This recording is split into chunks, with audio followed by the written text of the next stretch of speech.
بسم اللہ الرحمن الرحیم اللہم صلی علی محمد وآل محمد وعجل فرجہم والعن اعداءہم۔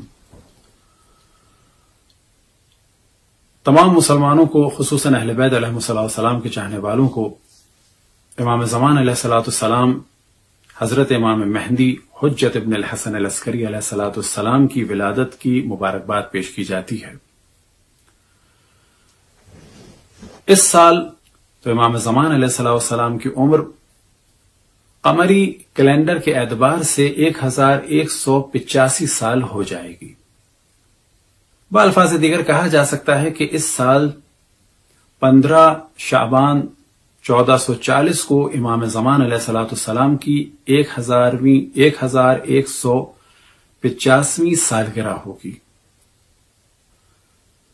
لیکن اسی دن آپ کی عمر شمسی کیلنڈر کے حساب سے یعنی سولر کیلنڈر کے حساب سے ہوگی 1132 سال۔ اور اس فرق کی وجہ یہ ہے کہ شمسی کیلنڈر یعنی سولر کیلنڈر یا بالفاظ دیگر زمین کی ایک گردش سورج کے گرد ہوتی ہے 365 دن یعنی 365 ڈیز 8 آورز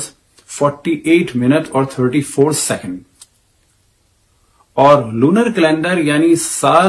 قمری سال کی جو مدت ہے وہ ہوتی ہے 354 ڈیز 5 آورز 48 منٹ اور 48 سیکنڈ۔ اور اس کا نتیجہ یہ نکلتا ہے کہ اگر ایک مثال دی جائے جو بہت زیادہ عام فہم ہو اور سب کو سمجھ میں آئے اور یاد رہ سکے، کہ اگر کوئی شخص سولر کیلنڈر کے حساب سے یا بالفاظ دیگر ہجری کیلنڈر یا گریگورین کیلنڈر کے اعتبار سے 32 سال کا ہو جائے تو اسی دن وہ 33 سال کا ہوگا قمری کیلنڈر کے اعتبار سے۔ اس فرق کی وجہ سے امام زمان علیہ السلام کی عمر قمری کیلنڈر کے اعتبار سے یعنی اس 15 شعبان 1440 ہجری کے جو 21 اپریل 2019 کو ہوگا، آپ 1185 سال کے ہو جائیں گے، اور شمسی اعتبار سے 1132 سال کے ہوں گے، اور یہ فرق ہوگا 53 ایئر کا۔ اس دن امام زمان علیہ السلام کی خدمت اقدس میں بلا شک تحفے ہمیں دینے چاہیے، لیکن میں ایک تحفے کے بارے میں بات کروں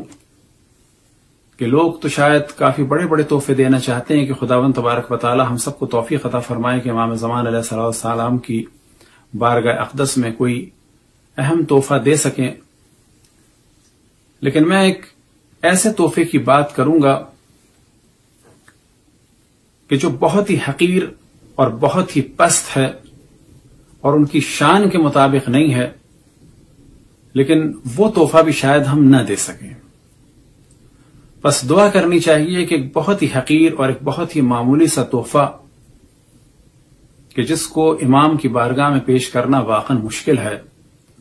اور اگر اس تحفے پہ امام زمان علیہ السلام کی نظر پڑ جائے کہ جیسا کہ دعائے ندبہ میں ارشاد ہوا، وانظر الینا نظرۃ رحیمۃ نستکمل بها الکرامۃ عندک، کہ ایک ایسی نظر کرم رحمت کی ہم پر ڈالیں کہ جس کے ذریعے سے ہم اپنی کرامت کو آپ کی بارگاہ میں مکمل کر لیں۔ وہ تحفہ کیا ہے؟ وہ تحفہ ایسی چیز ہے کہ جس کی ابتدا بھی نجاست ہے اور انتہا بھی نجاست ہے، اولہ نطفہ و آخرہ جیفہ۔ اور وہ تحفہ کیا ہے کہ جو ہم امام کی بارگاہ میں پیش کریں اور امام خوش ہو جائیں گے؟ وہ تحفہ یہ ہے کہ ہم اپنی حقیر سی ہستی کو امام کی بارگاہ میں پیش کریں کہ ہم آپ کے اب مطیع و فرما بردار ہیں اور غلام ہیں۔ اور اگر محسوس کیا جائے تو شاید یہ تحفہ دینا امام کی بارگاہ میں بڑا مشکل کام ہے۔ بس ہم سب کو دعا کرنی چاہیے کہ خداوند تبارک و تعالی کی توفیق عطا فرمائے کہ امام کی بارگاہ میں اس حقیر سے تحفے کو پیش کریں اور امام اس تحفے کو قبول فرمائیں اور ایک ایسی رحمت کی نظر فرمائیں کہ جس کے بعد اس تحفے میں ایک بدل آئے، اور وہ بدل اس صورت میں آئے کہ ہم امام کے چاہنے والے اور صحیح معنی میں ماننے والے ہو جائیں۔ اور اسی جانب توجہ دلاؤں کہ حضرت آیت اللہ العظمیٰ وحید خراسانی کہ جو اس وقت کے صف اول کے علماء اور مراجع میں سے ہیں کہ جن کا علمی اعتبار سے کہا جا سکتا ہے کہ یہ عالم ہے کہ ان کے درس میں بھی وہ حضرات تشریف لاتے ہیں جو 20-20 سال سے درس خارج دے رہے ہیں۔ وہ ماہ رمضان کی نشست میں ارشاد فرما رہے تھے کہ میں بلا تکلف یہ بات کہتا ہوں کہ میں اپنے آپ کو کتے سے کم سمجھتا ہوں امام زمان علیہ الصلوۃ والسلام کی بارگاہ میں، کیونکہ کتا مشکلات اٹھاتا ہے، بھوکا رہتا ہے، لیکن اپنے مالک کو نہیں چھوڑتا، پتھر کھاتا ہے لیکن اپنے مالک کو نہیں چھوڑتا۔ مجھے نہیں معلوم کہ میں امام زمان علیہ الصلوۃ والسلام کے لیے مشکلات اٹھا سکتا ہوں یا پتھر کھا سکتا ہوں، اور اس کے بعد بھی ان کے ساتھ رہوں گا یا نہیں رہوں گا۔ دعا ہے کہ خداوند تبارک و تعالی اس 15 شعبان کو ہمیں یہ توفیق عطا فرمائے کہ ہم اپنی اس حقیر سی ذات کو امام کی بارگاہ میں پیش فرمائیں، اور جب تک زندہ ہیں ان کے مطیع و فرما بردار رہیں،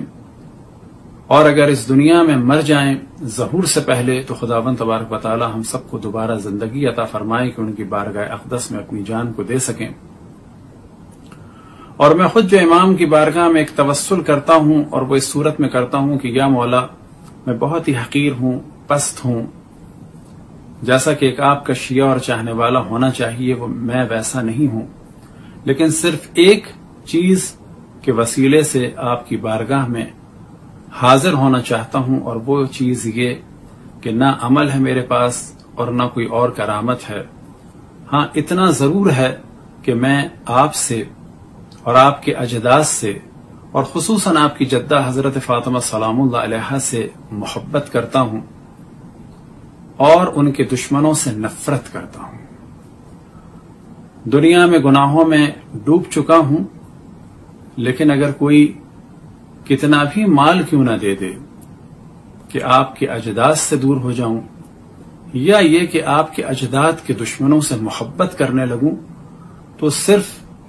یہی وہ عمل ہے کہ جو میں نہیں کر سکتا، ممکن ہے کہ باقی گناہ کر سکتا ہوں۔ بس اسی محبت کے صدقے میں کہ جو آپ کے اجداد اور خصوصاً آپ کی جدہ حضرت فاطمہ سے ہے، اور اسی نفرت کے صدقے میں کہ جو آپ کے اجداد کے دشمنوں سے اور خصوصاً آپ کی جدہ حضرت فاطمہ سلام اللہ علیہا کے دشمنوں اور قاتلوں سے ہے، کہ اس محبت اور اس نفرت کے صدقے میں ہمارے گناہوں کو درگزر فرمائیں۔ وصلی اللہ علی محمد وآلہ الطاہرین برحمتک یا ارحم الراحمین، وصلی اللہ علی محمد وآلہ الطاہرین۔